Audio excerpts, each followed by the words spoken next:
There are beings that are in the class of, they are called Metatrons, especially in the book of Enoch,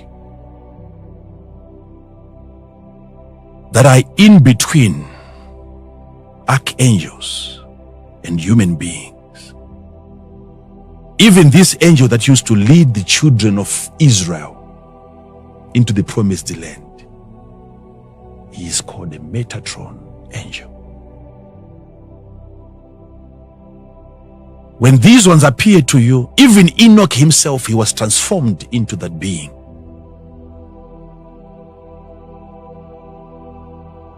Now that sounds like the Transformers, if you've ever watched it. And then you may think that that's where we are getting it. No, that's where they got it from.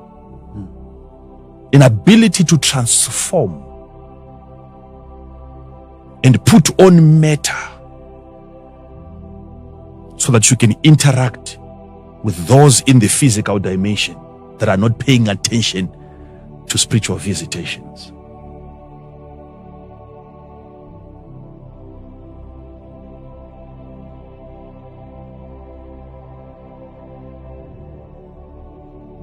So, who are these beings? If we disobey them, if we insult them, it's as good as Belshazzar, who ordered that they bring vessels from the house of God. He didn't understand the spirit of the things. By abusing the physical, the spirit of the furniture, the utensils, rose up against the entire nation, and his kingdom ended that same night. Failure to discern the spirit of an object, he transgressed. And the spirit of things in the palace fought against him. To think that we have a hand of God coming not to redeem the cups and the plates.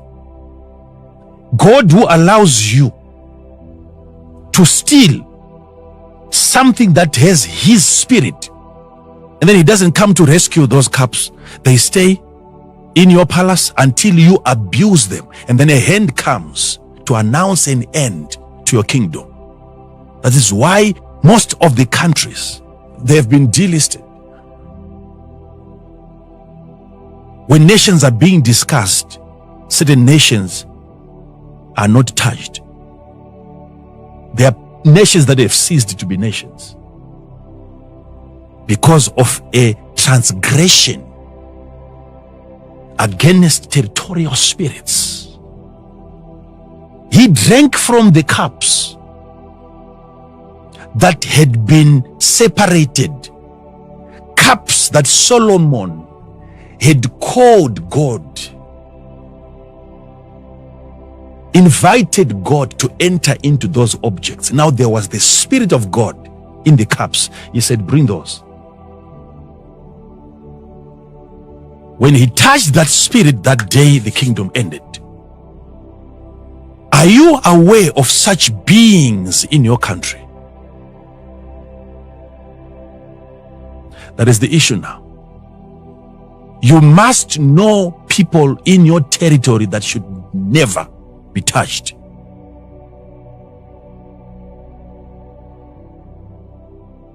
If you still think people are the same, then that's why you are in a problem that you are in right now. Wow. I want our viewers to understand. I didn't want to get into all these things because this is midweek service, but I want people to hear me.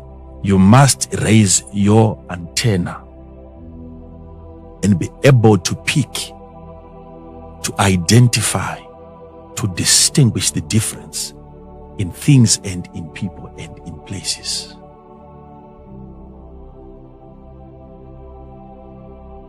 We are here for an assignment.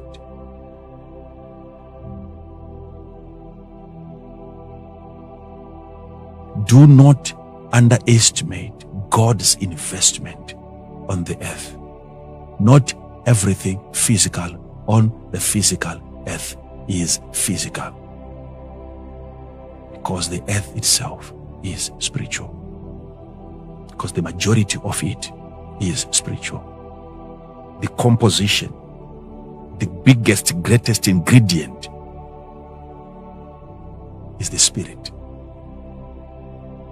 And the smallest ingredient is the physical. What made the visible is the invisible.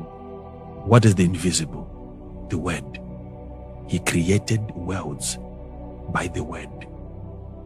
And the word produced the material, the physical. You can't completely extract the spiritual from the earth if the earth was formed by the Spirit. That is the ingredient. The Spirit is the ingredient that formulated the earth. Child of God, you must grow to a level where you know that you are above everything that God created. And God placed spirits into those things just so that you can control them and dominate them. The power you have over matter, the power you have over objects, the power you have over snakes and scorpions, that power is over their spirits. By controlling the spirit of a thing, ultimately, you control the thing. When we get to the solution, where we begin to solve the poverty of nations,